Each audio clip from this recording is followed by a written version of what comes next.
Në këtë 27 vjetor të masakrës së Reçakut, edhe njëherë përkujtojmë të gjitha viktimat e kësaj masakre të lahtarshme,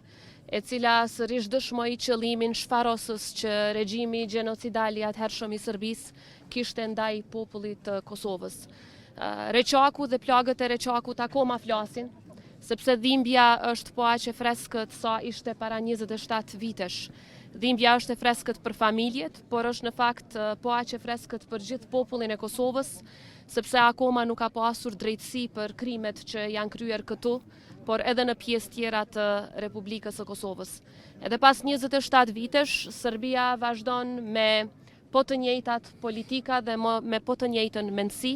sepse mohimi i krimit, siç po bëjnë ata me mohimin e krimit të Reçakut, është krim i dyfisht.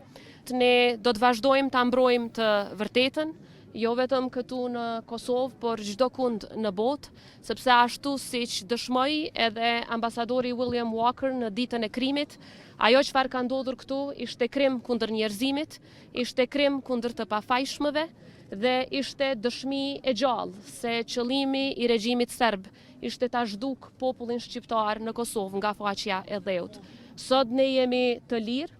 Sot gëzojmë lirinë, pavarësinë dhe demokracinë në shtetin tonë sovran në tërë territorin e Republikës së Kosovës, për shkak se themelet e shtetit tonë janë të forta dhe janë bërë të forta me sakrificën